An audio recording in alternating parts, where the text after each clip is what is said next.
Olá pessoal, bem-vindos ao nosso podcast Medicina Sem Neura. Eu sou a Letícia Rodrigues. E eu sou a Laura Moura. E hoje nós vamos aprofundar na fisiologia do sistema nervoso. E para nos ajudar a compreender, trouxemos aqui o professor e doutor Gustavo Mota Galvão, que tem bacharelado em farmácia, mestrado e doutorado pelo Programa de Ciências Biológicas da Universidade Federal de Goiás. Seja bem-vindo, professor. Olá, boa tarde a todos vocês. Estamos aqui hoje para falar um pouquinho sobre fisiologia do sistema nervoso. Então, fiquem à vontade e aí, qualquer coisa, vamos tirar essas dúvidas de todos vocês. Muito obrigada, professor. Para dar início ao nosso podcast, professor Gustavo, o senhor pode explicar para a gente, por favor, o que é potencial de ação e sinapse nervosa? Sim, boa pergunta. Mas antes de falar sobre isso, nós vamos voltar um pouquinho para trás, por causa que é importante saber essa parte específica de fisiologia do sistema nervoso. Então vamos começar com o potencial de ação.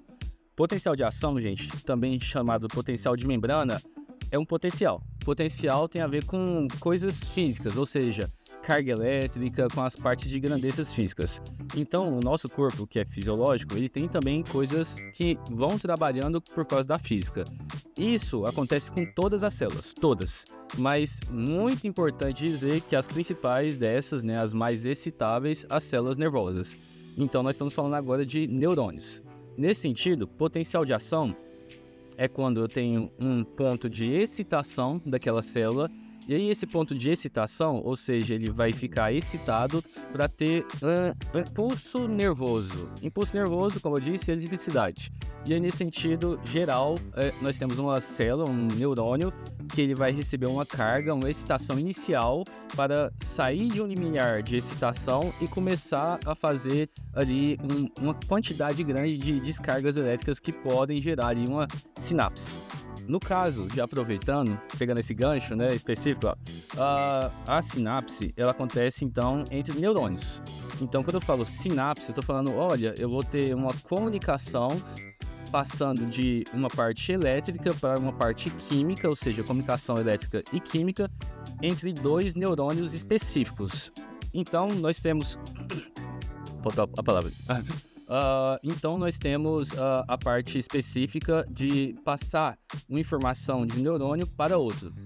Essa informação, ela pode ser, no caso, sensorial ou pode ser motora. Como vocês sabem bem, nós temos sensações quando vocês colocam a mão na mesa, que vocês estão sentindo, ou então no copo que está gelado, ou até o ato de movimentar. Então nós temos essas duas sensações e para fazer tudo isso e também para fazer outros tipos de sinapses como memória, pensamento, essas partes emoção, nós temos que fazer então ali o início do potencial de ação. Então, para resumir, para ficar bem mais claro, potencial de ação é quando eu tenho o início para sair de um limiar de excitação que vai excitar uma célula, que pode ser qualquer uma, mas principalmente as neuronais, os neurônios, e com isso eu vou passar então o impulso nervoso, que no caso então é uma comunicação elétrica. Então até o momento nós estamos nessa parte de o que é o potencial e o que é a parte elétrica. Você tinha perguntado, Laura, sobre a parte de sinapse. Beleza, então vamos lá. Sinapse acontece quando eu tenho esse potencial, essa carga elétrica que ela vai passando de um neurônio para outro, só que aí, nesse momento, nós temos uma comunicação. Nós temos até uma parte específica que chama junção comunicante. Tem uma região que vai comunicar um neurônio com o outro e quando acontece isso, então nós temos 2 neurônios, 3, às vezes mais, eles vão então ter ali movimentos de sinapse, que são passagens ali, informações específicas que eles querem passar, seja, como eu disse, sensorial, motora, de emoção, de frio, calor, que seja qualquer coisa do tipo. Obrigada, professor. Professor, o senhor falou agora sobre as sinapses nervosas, sobre a questão da comunicação entre os neurônios. O senhor pode falar pra gente um pouquinho sobre os receptores pré- e pós-ganglionares, por favor? Sim, com certeza. Fique à vontade de perguntar. Então vamos lá. Nós já tínhamos entendido o que era potencial de ação. Então nós temos potencial de ação ou potencial de membrana, que ele tem a ver com, então, ali uma excitação na célula, no caso nós estamos falando de neurônio. E eu falei para vocês que quando nós temos ali uma comunicação entre dois tipos celulares, então nós estamos falando de 2 neurônios, 2 tipos diferentes, obviamente, nós estamos então fazendo ali uma sinapse. essa sinapse, como o próprio nome diz, ela acontece lá no sistema nervoso central. Só para recapitular e já pegando então uma ideia geral, o sistema nervoso ele é dividido em sistema nervoso central e periférico. No sistema nervoso central, nós temos a parte ali de anátomo específica, né, anatomia, então nós temos a parte de medula espinhal, encéfalo, que tem a parte de cérebro, cerebelo, tronco encefálico específico, e lá no sistema nervoso periférico, no periférico específico, nós temos os gânglios, os nervos e finalmente os receptores que estão ligados a esses nervos. Então nós estamos falando da parte periférica. Basicamente eu gosto de falar aqui para os alunos que o que é sistema nervoso periférico? É todo o sistema nervoso menos o central. Então, tirou esses três, beleza, nós temos o central, o periférico. Nessa situação então, quando eu falo de sistema nervoso periférico, lá no sistema nervoso periférico eu tenho gânglios. Esses gânglios, eles têm duas divisões bem justas, bem delimitadas. Pode até visualizar isso no sentido anatômico mesmo. Então, nós temos lá, nesse gânglio, uma região de neurônio pré-ganglionar, ou seja, um neurônio que ele vai sair lá do sistema nervoso central, que vai passar pela medula espinhal, possivelmente, que vai chegar no gânglio, e ele vai ser chamado de neurônio pré antes do gânglio. E nós temos um outro neurônio, que é o neurônio pós-ganglionar, que é depois do gânglio. Então nós temos esses dois caminhos. Normalmente isso acontece então na região do sistema nervoso periférico, mais especificamente, agora numa divisão anatomofisiológica, ou seja, fisiologia, na parte do sistema nervoso autônomo.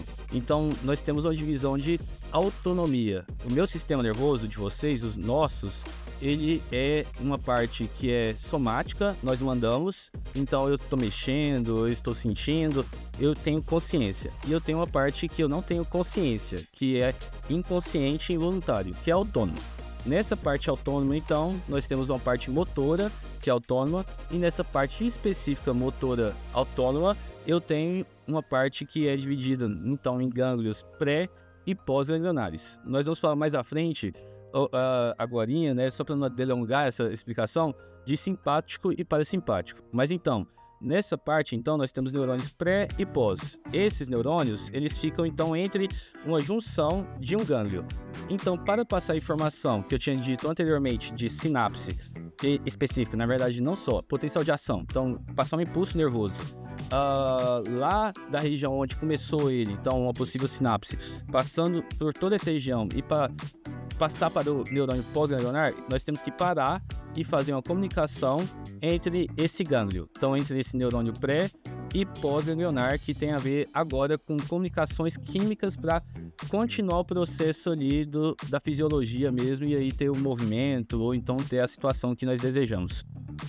Muito obrigada, professor. O senhor consegue explicar pra gente também sobre os tipos de mediadores do sistema nervoso autônomo? Já que o senhor começou a falar um pouquinho aí. Se o senhor puder dar uma só introduzidazinha pra gente. Sim.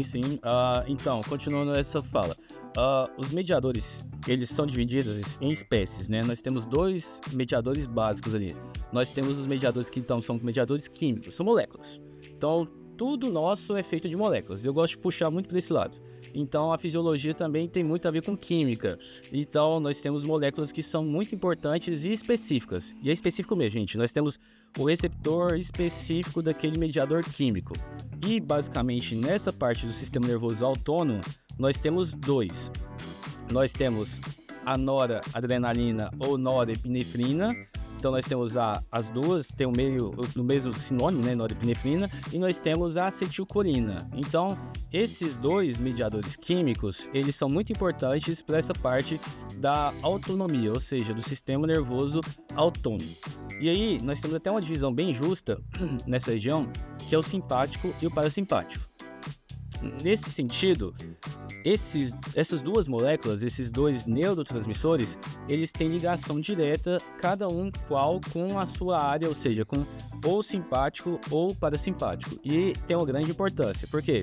Porque se nós temos isso, e se é específico, obviamente nós podemos pensar, além do sentido fisiológico, ou seja, da parte específica ali nossa, nós podemos até pensar no sentido farmacológico e terapêutico. Por quê? Porque se eu sei os receptores e eu sei esses mediadores químicos, esses neurotransmissores, eu consigo prever possibilidades ali de medicamentos, fármacos, né? Então nós temos ali vários tipos de medicamentos que podem agir e aí podem sair de um sentido que uma pessoa pode ter de patologia e melhorar a vida dela, de forma geral. Então, isso que eu falo. Nós temos mediadores químicos, que eles são, então, no caso, esses dois, acetilcolina e noradrenalina ou norepinefrina, que eles estão ligados a essas duas regiões, que pode ser simpático ou parasimpático.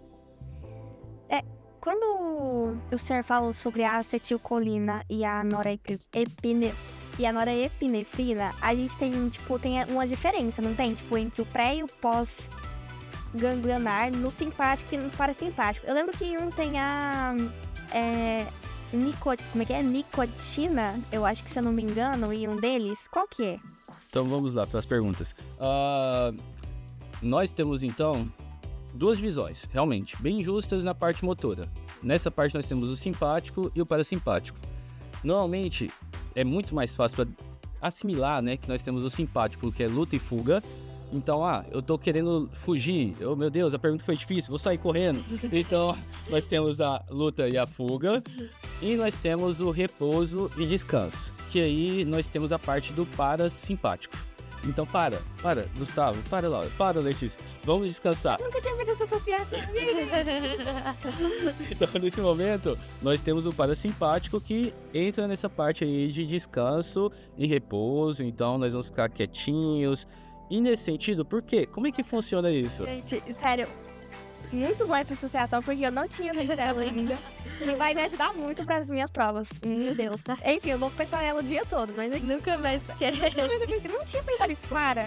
Mãe. Para, muito bom. Enfim, obrigada. No caso, então, quando nós temos essas duas divisões, obviamente, se eles têm duas funções diferentes, eles possivelmente vão ter ali duas situações que são diferentes.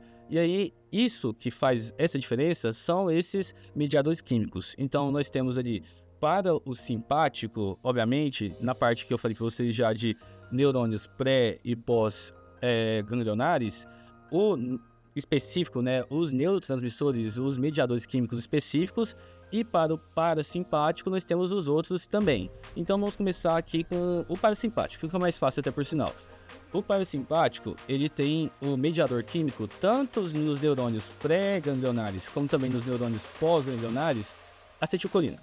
Então, nesse momento, nós temos uma molécula que é muito importante, por sinal, que foi descoberta há alguns tantos anos, e ela é um tipo de mediador que ela é ligado tanto a interações, mediações, comunicação dos neurônios no gânglio, ou seja, neurônio pré-ganglionar, como também neurônio pós, como também depois, se eu continuar o processo ali de interação, de resposta, né, potencial de ação, nós vamos chegar lá nos efetores que estão ligados a esses neurônios pós-ganglionares parasimpáticos, liberando acetilcolina e tendo ali o efeito de descanso ou repouso. Então, beleza. O parasimpático, então, ele tem nessa região acetilcolina.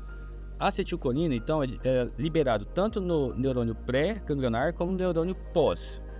Beleza. Agora, no simpático, na região do simpático, nós temos também neurônios pré-ganglionares e pós-ganglionares. A diferença: nos neurônios ali simpáticos, na região do gânglio, na região de interação entre neurônio pré-ganglionar e gânglio com pós-ganglionar, nós temos liberação também de acetilcolina. Mas quando continua o processo no neurônio pós-ganglionar na região dos efetores, ou seja, nós temos ali ao final músculo estriado, nós temos glândulas, eu tenho liberação de noradrenalina. Então, nesse momento muda. Nesse momento nós temos lá aquele mediador noradrenalina. E aí, sendo mais direto, noradrenalina, ele tem um receptor que é específico. Nós temos os receptores adrenérgicos. Adrenérgicos, adrenalina. Então, nós temos até esse nome, sem nome. Então, adrenalina, adrenérgicos. E esses receptores são vários. Então, nós temos uma grande família de adrenérgicos e nós temos uns tantos subtipos deles que nós vamos falar aí, no caso, são alfa, beta, que são específicos também. Mas é importante salientar, especificar que eles têm, então, receptores específicos. A noradrenalina ela só vai se ligar no receptor adrenérgico. da mesma forma que a acetilcolina, que eu deixei para trás, mas ela também tem receptor específico. Ela tem receptor que são os receptores colinérgicos. Então, nós temos ali acetilcolina, só para pegar a ideia, colina, colinérgicos. Tô adorando esse nome, gente. Eu vou dizer ação que eu nunca tinha feito. Tá. Tudo dá pra associar. Tá dando o nome. Eu tô entendendo tudo agora. Tá no meio. É até bom quando eu desenhasse assim, né? Não sei se pode colocar no quadro aqui, mas tem até desenhos que eles colocam colina mesmo. Na acetilcolina, colocam a colininha e falam assim: olha aqui o receptor da colina. Nesse sentido, então, a acetilcolina, né, com os colinérgicos, ele também é uma grande família de receptores colinérgicos, só que eles têm subtipos, ou seja, ali um monte de primo. Esses primos ali, os subtipos, nós temos os muscarínicos e os nicotínicos. Por quê? Por que esses nomes? Beleza. Alguns tantos anos atrás, quando estavam estudando, então é sempre pesquisa, é sempre conhecimento. Nós temos aqui um conhecimento da fisiologia, junto com bioquímica, junto com química. Nós tínhamos ali um processo de estudo com substâncias que tinham ali na mão, no dia a dia.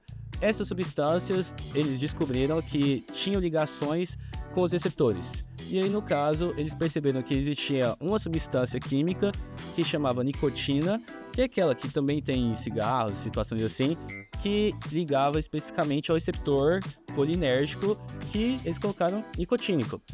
E aí, nesse sentido, nós tínhamos uma outra substância que é mais específica, que chama muscarina, que eles perceberam também que ligava a esses outros subtipos de receptores colinérgicos, e por isso que eles colocaram o nome receptores muscarínicos.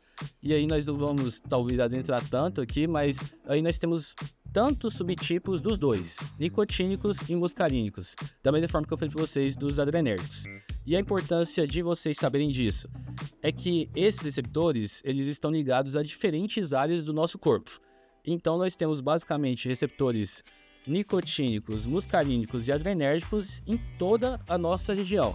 Então, se vocês pensarem, nós temos receptores em musculatura estriada, esquelética. Então, quando vocês mexem a mão, vocês mexem o braço, tudo que tem a ver, vocês têm receptores específicos, mas também quando vocês não estão querendo conscientemente mexer, mas está mexendo ali o estômago, o intestino delgado, grosso, aí outros órgãos específicos, ou até o coração batendo ali, ó, nesse momento, né, igual no início, aquele medinho que dá para começar o podcast. Então, nós temos receptores também que são específicos, tanto muscarínicos, como também nicotínicos, como também adrenérgicos nessas outras tantas regiões. E aí, obviamente, com muito tempo de estudo, com muitas pessoas ali estudando no dia a dia, eles até começaram a padronizar e falar: olha, nós temos receptores aqui específicos do subtipo que está no coração. Olha, nós temos ali os outros receptores que estão na parte da musculatura lisa, da musculatura esquelética. Então, nós temos já um aparato já de conhecimento para saber aonde está cada um deles. E isso é importante, obviamente, para os estudantes da área da saúde. Por quê? Porque nós temos que saber como fazer isso para atingir ali a ajuda do paciente. Então, nós temos que ter esse conhecimento, porque nós conseguimos efetivamente conseguir a terapia. Nós conseguimos efetivamente salvar, curar, ali, fazer alguma situação com aquele paciente, né? Com aquela pessoa que está ali com vocês. Yes. Gente, muito obrigada, professor. Agora eu vou deixar a palavra para minha colega Letícia. E eu só queria dizer mais uma vez que eu amei muito as associações que ele fez. Muito mesmo. Então, professor, falando agora sobre homeostasia, né? Porque o sistema nervoso está ali sempre tentando regular o nosso corpo, né? E para isso também ele interage com outros sistemas, né? O senhor poderia falar um pouco sobre essa interação do sistema nervoso com outros sistemas para a regulação homeostática do corpo? Sim. Então, é bom falar isso. Quando fala de fisiologia, o primeiro momento que qualquer professor, ele escreve um quadro e vai falar assim: ó, existe uma palavrinha que chama homeostasia. Homeostasia, ela é o equilíbrio fisiológico. Então, nós temos o equilíbrio. O nosso corpo, ele sempre está em equilíbrio. Mas, Gustavo, e aquele dia que eu tossi, que ficou seco, né? Nós estamos aqui Aquele momento que eu não se ligaria. Então, isso não pode, então, sair desse equilíbrio? Pode. Só que nós temos um corpo cheio de sistemas envolvidos, não só o sistema nervoso, mas tantos outros, que eles tendem, obviamente, a sempre continuar na homeostasia. Então, se eu sair um pouquinho dessa região, ele vai tentar colocar ali no calibre. Ele vai tentar colocar ali exatamente ali no segmento pro o Gustavo, pra Letícia, pra Laura, para eles não saírem desse equilíbrio. Então, de forma geral, só para falar de um sistema, vamos colocar assim o seguinte: nós estamos aqui conversando no começo, aí nessa situação nós estávamos em equilíbrio, chegamos aqui para fazer o podcast e de repente nós ficamos com um certo medo, receio, uma parte específica, ansiedade, meu Deus, vamos começar. Uma tremedeira, esses moços aqui perguntando um monte de coisas que eu não sabia. Então, nessa situação, nesse momento, então, meu coração, ele sai de equilíbrio. Então, quer dizer que ele estava numa frequência cardíaca ali, específica, então ele estava batendo o coração, né, batimentos por minuto, numa certa velocidade, e de repente, possivelmente, ele começa a bater mais rápido. Então, eu tenho ali um momento de aumento da frequência cardíaca. Nós estamos ali com ataque cardíaco. Beleza. Mas o nosso corpo, né, nesse sentido de homeostasia, ele tende a voltar àquele momento de equilíbrio. Então, o Gustavo, ele não vai ficar com um batimento cardíaco alto sempre, porque senão eu vou ter uma patologia, eu vou ter uma situação ali que eu não quero. E aí, nesse sentido, nós temos então o sistema que ele vai conversar com os outros para sentir, então, que tem alguma coisa que está saindo do equilíbrio para voltar. Então, se o coração está batendo ali mais rápido, nós temos um monte de receptor no coração. Vários. Os baroreceptores. E os baroreceptores e os quimioreceptores. Exatamente. Os baroreceptores são receptores de pressão. Então, nós temos ali bar, né? Bar, que para quem já pegou e foi num posto de gasolina, lá tem o bar, né? Para calibrar pneu. Então, tem a ver com pressão. Nós temos ali a pressão do coração, que tem a ver, obviamente, com tantas outras variáveis. E nós temos também a região de frequência. Então, nós temos receptores específicos para essa área. Se por acaso o coração meu começou a bater mais rápido, então eu vou ter um receptor que vai começar a perceber que as minhas células cardíacas, elas estão então fazendo contrações muito rapidamente.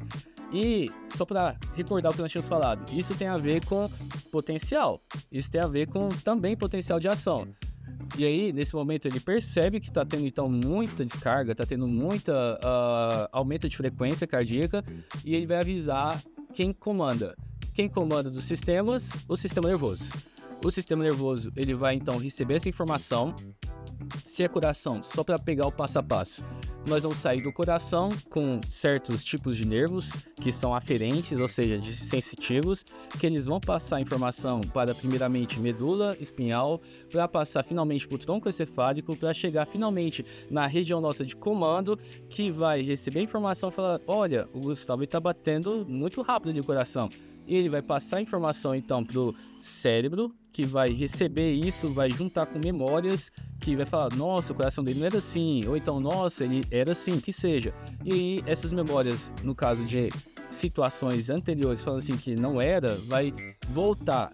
Agora sim, chegou lá, centro de comando, ele vai ter informação, e ele depois da informação, ele vai passar uma informação motora falando pro coração do Gustavo, falando assim: cara, realmente seu coração não batia tão forte, então eu vou falar para você diminuir a frequência, diminuir a velocidade. E aí, no caso, ele consegue então estimular o coração, no caso a parte do parasimpático, vocês lembram disso, para eu começar a voltar a frequência cardíaca ali, e aí no caso não ter ali aquela ataque cardíaco como eu tinha dito. Então liguei 2.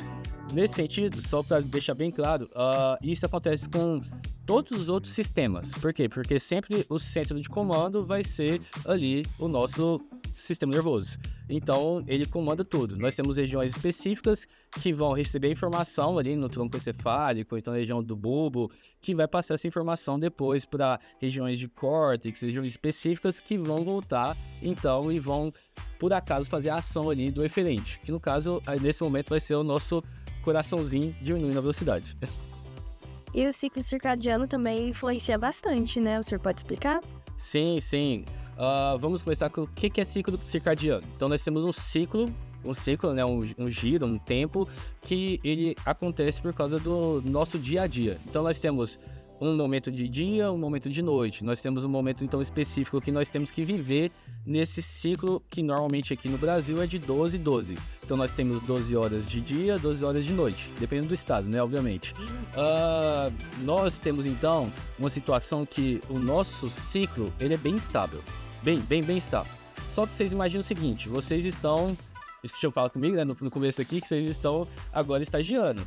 Vocês estão logo na residência, vocês estão logo no internato. Então vocês possivelmente vão começar a mudar um pouco esses horários de sono, esses horários de ciclo. Nós temos muita luz branca, né, que ela também muda bastante o ciclo. Então tudo isso interfere na nossa parte de sensação. E sensação, como eu disse para vocês, tem a ver com vários tipos diferentes de sentidos. Um deles, visão.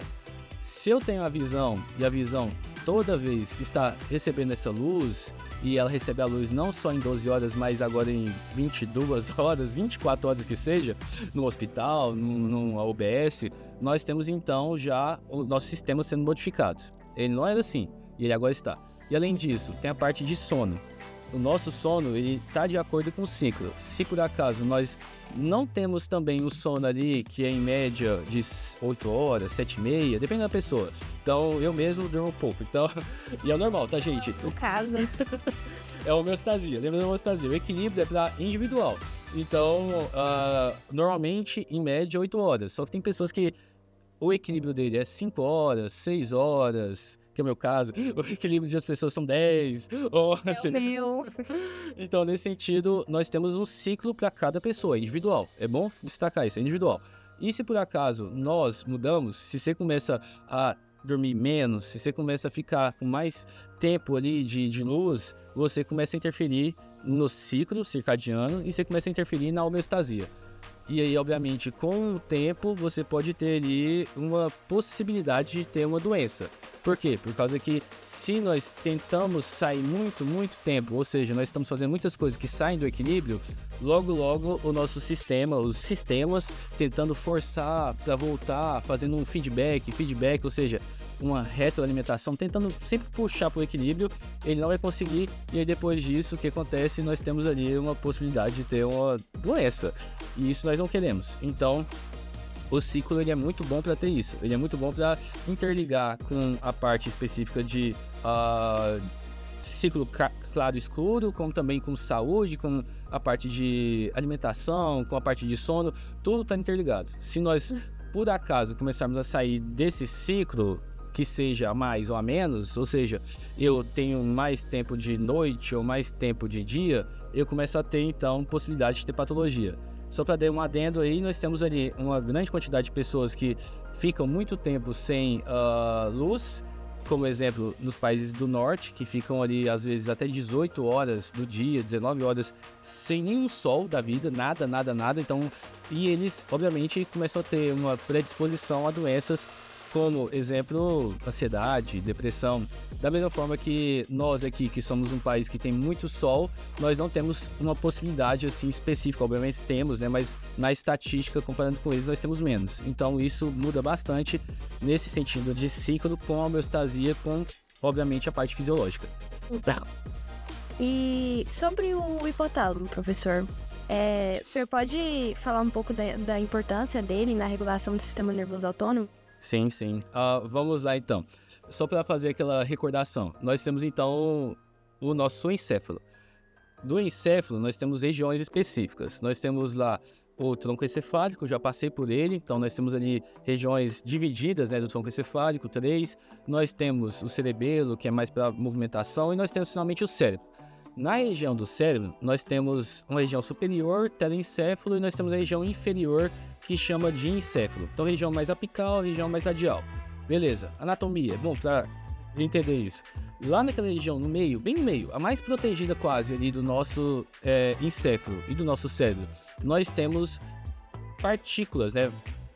Regiões, na verdade, é melhor dizer, que elas são muito importantes tanto para o sistema nervoso, como também para o sistema endócrino. Nós temos, então, o hipotálamo, e abaixo do hipotálamo, então quer dizer que nós temos em cima o hipotálamo, na verdade, para ser mais específico, nós temos acima o tálamo, que é importante também, o hipotálamo, e aí tem uma caudinha que vai dar na hipófise, beleza. O hipotálamo, ele é uma região muito importante, por quê?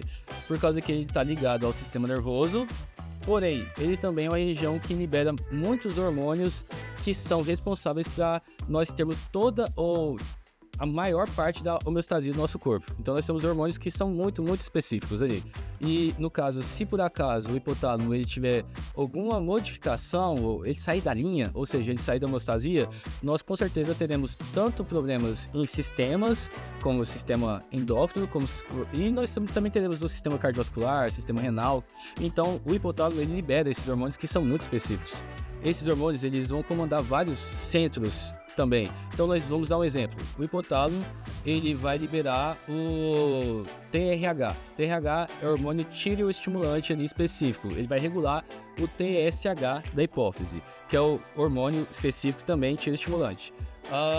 Se um regula o outro, e o TSH vai regular a tireoide para liberar T3 e T4, então nós temos o quê? O hipotálamo, que comanda a hipófise, que vai comandar a tireoide. Se o hipotálamo ele tiver algum probleminha com ele, ou seja, se ele não tiver nenhuma informação com o sistema nervoso, se o sistema nervoso por acaso não passar a informação, não receber, tiver alguma situação ali que pode ser específica, como uma doença neurodegenerativa, qualquer coisa do tipo, nós temos um problema. Por quê? Porque aí nós não vamos ter mais o TRH, que vai ficar ali conduzindo o TSH a aumentar ou diminuir para produzir mais ou menos T3 e T4.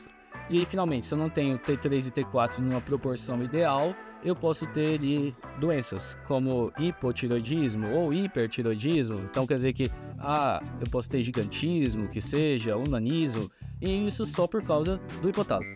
Então o hipotálamo é muito importante, muito, muito. E o hipotálamo está literalmente ligado ao sistema nervoso. Na verdade, ele faz parte. É uma região que ele é tanto uma parte do sistema nervoso, como também ele é uma glândula do sistema endócrino. Então ele está ligado a diversos neurônios ali, e esses neurônios eles vão ser o centro de comando. Ele vai falar assim, olha, libera mais tal hormônio específico, não libera, segura. Por quê? Porque esse centro específico, né, o hipotálamo, ele vai comandar os hormônios abaixo dele. Eu gosto de colocar esse desenho. Eu sempre desenho uma figurinha de nós, né, seres humanos, e eu coloco, olha, esse aqui vai comandar esse abaixo, e esse aqui vai comandar esse aqui abaixo, e por aí vai. Então o hipotálamo é o mais superior. Então, possivelmente, ele vai ter um comando de todos. Mas beleza. Nós temos aí um momento de comando. Realmente o chefe, ele manda, não é verdade? Só que o chefe também, ele escuta essa situação se por acaso estiver dando alguma coisa errada. Então o hipotálamo também ele vai receber informações de hormônios liberados lá na última parte, na última cauda da região, ou seja, vamos dizer que ele vai receber hormônios ali da suprarrenal que vão avisar ele que ele está produzindo muito hormônio, ou então produzindo pouco hormônio. Então quer dizer que ele tem um ciclo, ele tem um feedback, ele recebe a informação e fala assim, então quer dizer que eu estou produzindo demais, então vou parar. Então ele consegue também intermediar essa situação, ele não só manda ali os hormônios específicos, mas também ele recebe informações para ele parar esses hormônios. É questão do feedback negativo. Exatamente. Então nós temos aí uma parte específica que é até importante aí, se eu fosse falar de sistema nervoso, eu ia falar de citosol, que é uma parte que vai comandar o hipotálamo, então que ele vai ter a ver com ansiedade, estresse, que está sendo liberado em uma glândula lá longe, suprarrenal, mas está interferindo no hipotálamo de forma geral, direta. Sim. Professor, eu tenho aqui algumas perguntinhas para fazer para o senhor. A primeira delas, né? A gente agora vai falar sobre os tipos de receptores especiais no sistema nervoso, né? O senhor pode falar, por favor, como que o cerebelo regula esse equilíbrio? Sim. Então vamos pegar essa parte. É uma boa pergunta. Então, como eu disse vocês, o centro de comando nosso, ele é feito dessas partes que são simples no sentido de quantidade, né, anatômicos, ou seja, se vocês pegarem o sistema nervoso, ele é de certa forma pequeno, mas ao mesmo tempo ele é complexo. Por que eu falo isso? Porque nesse pequeno trato que nós estamos falando, né, medula espinhal, tronco encefálico, cerebelo, que está na região mais posterior nossa, na região da nossa nuca, e, obviamente, cérebro, nós temos ali o centro de comando como um todo. O cerebelo, ele é o nosso centro de comando, ou seja, a região que está mais ligada com o equilíbrio, literalmente, se vocês estão aqui nesse momento se equilibrando, não caindo da cadeira, ir na sala, que seja, então vocês conseguem ficar sim por causa do cerebelo. Mas o cerebelo também está ligado a uma região muito importante, que é bom falar, que é o ouvido. Mas não o ouvido orelha, que é esse pavilhão aqui, ó, que vocês gostam, coloca brinco, então que seja, mas a parte do ouvido médio. No ouvido médio, nós temos ali 3 ossículos que são muito pequenos, né, os menores, e são muito importantes, que eles têm uma região ali cheia de labirintos, ou seja, até o nome é labirinto, junto com um monte de líquido. E esse líquido, que é a parte importante nesses ossos, nessa região de labirinto, ele tem movimentação. Então imagina o líquido como se fosse essa água, que você consegue movimentar. Só que esse líquido, ele está ligado em receptores de pressão. Então nós temos os receptores específicos que estão no ouvido.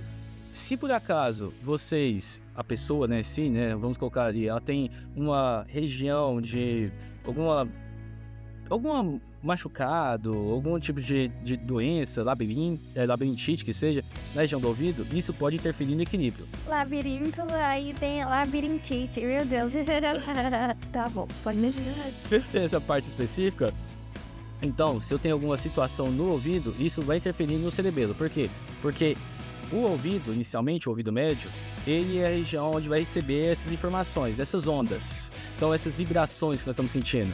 Então, se por acaso vocês ficaram ali, em vez de estudar, ficaram lá no show, naquele som com grave, agudo, por muito tempo, vocês no outro dia vão começar a escutar um zumbido e às vezes, dependendo da situação da pessoa, pode até interferir no movimento mesmo. A pessoa não vai conseguir nem levantar da cama.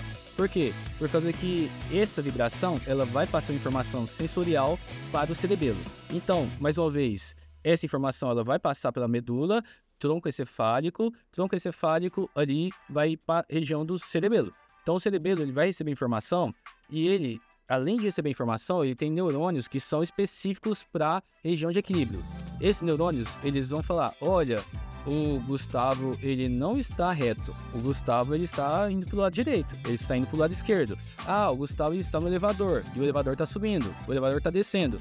Então, todas essas informações recebidas é o cerebelo que entende aonde vocês estão literalmente no espaço. E depois disso, se por acaso nós estivermos caindo, tendendo para o lado direito, o cerebelo vai falar assim, olha, motora, né? Informação motora. Olha, puxa o seu corpo para o lado esquerdo para você ficar de novo reto. Por quê? Por causa que ele tem um ponto de equilíbrio.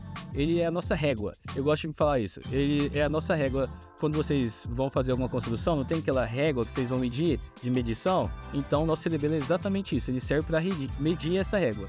E ele está ligado principalmente ao ouvido médio, mas não só, também é bom falar, mas o olho.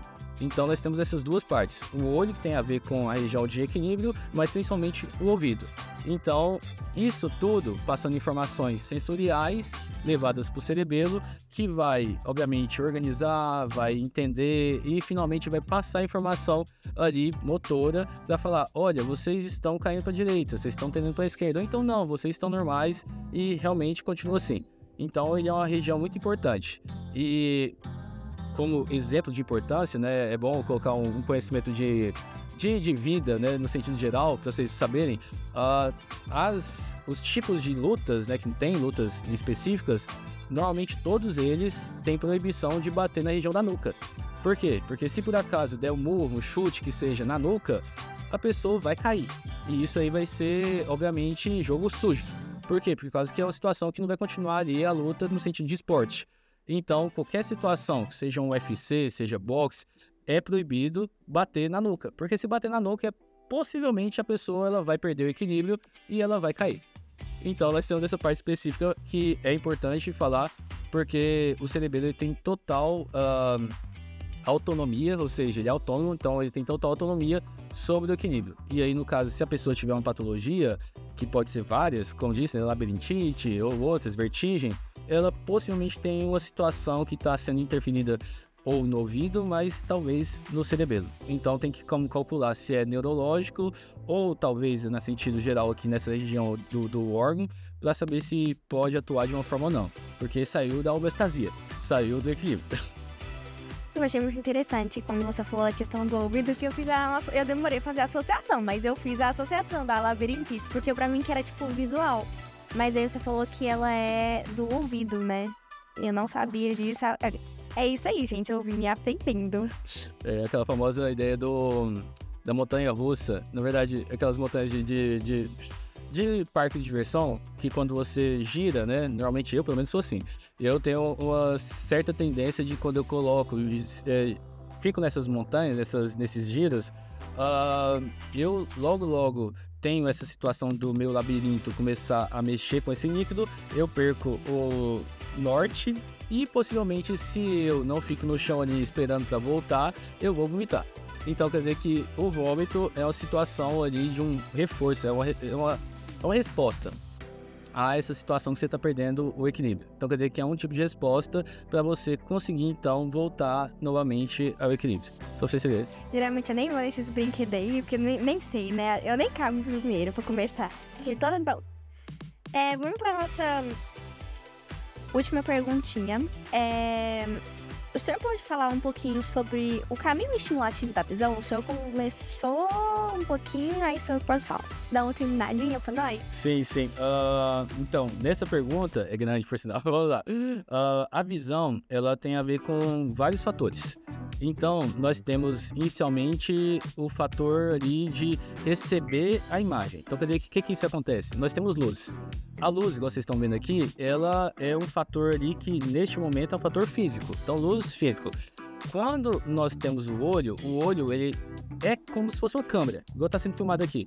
Ele vai receber a informação da luz e ele vai conseguir fazer com sentidos físicos específicos, né, prisma, que ele vai jogar essa luz para a região ali da nossa retina. Então, na região da retina, nós temos receptores muito importantes e específicos, né, que são ali os cones e bastonetes. E literalmente, gente, parece um cone que parece um bastonete. É literalmente isso, por isso que cones e bastonetes. Eles vão receber, então, eles vão captar como receptor a informação ali luminosa.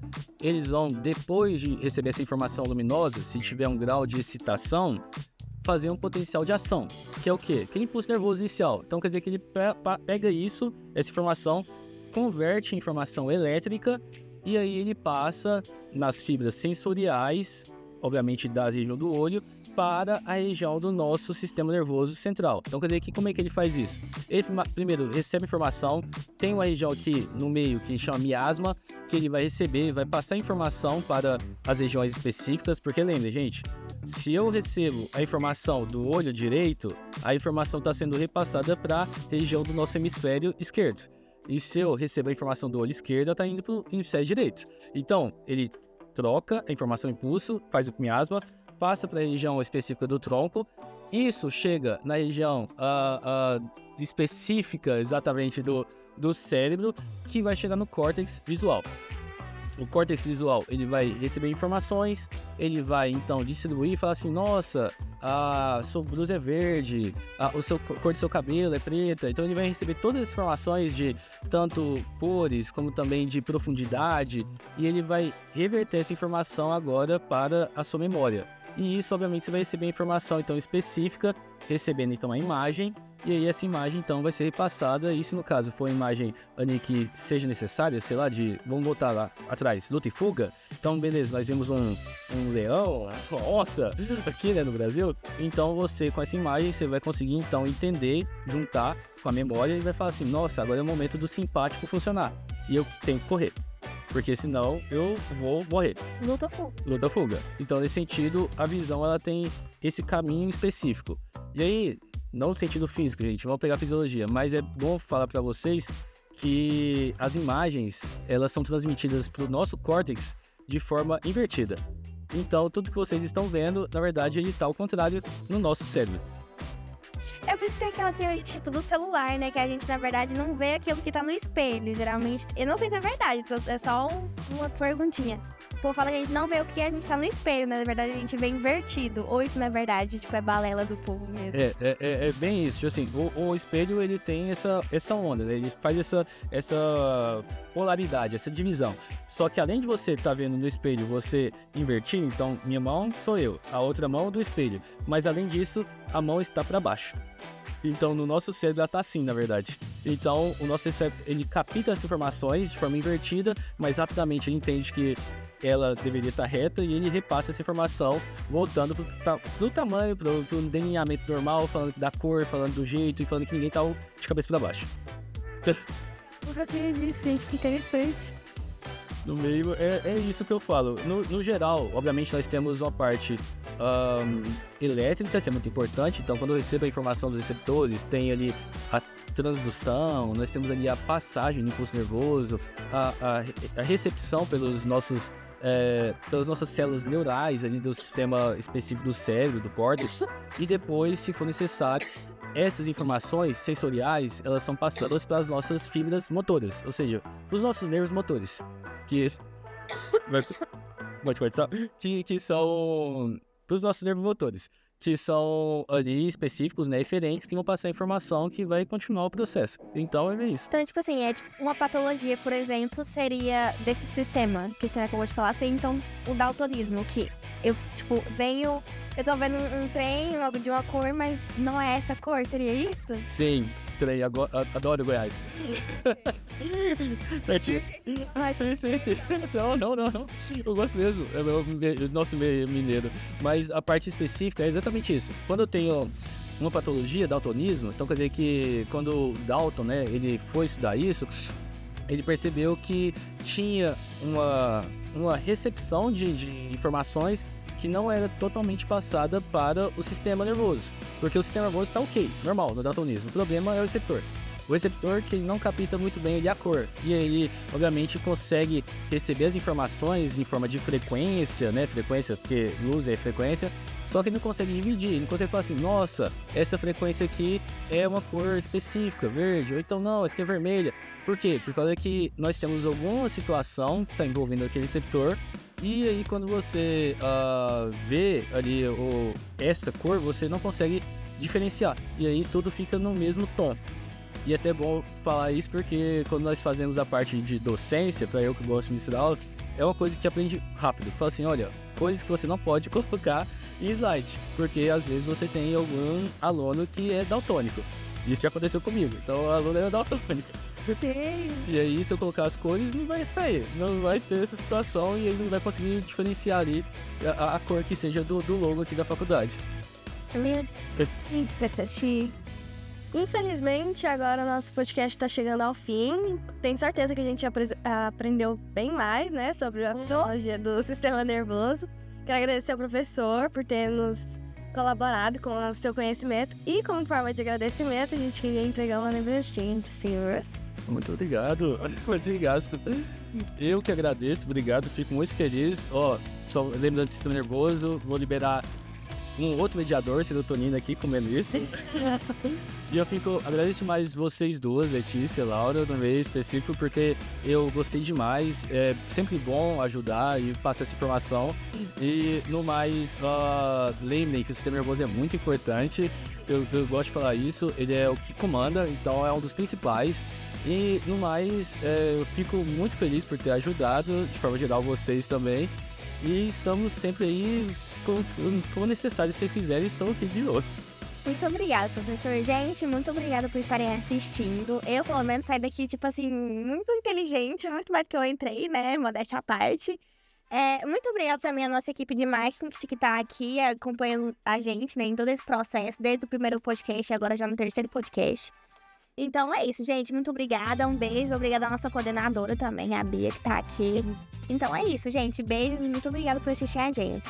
E a todos os nossos ouvintes. Perdão, você ia falar? Não, eu só queria agradecer. Obrigado também a vocês que estão aí nos bastidores. Então tá bom. E a todos os nossos ouvintes, muitíssimo obrigado. Se vocês quiserem mandar alguma sugestão ou tiver alguma dúvida, mandem pra gente. Em breve teremos mais podcast. Já temos uma convidada aí. Se vocês quiserem adivinhar já curte, comenta, compartilha. Muito obrigada por assistir. Tchau! Tchau!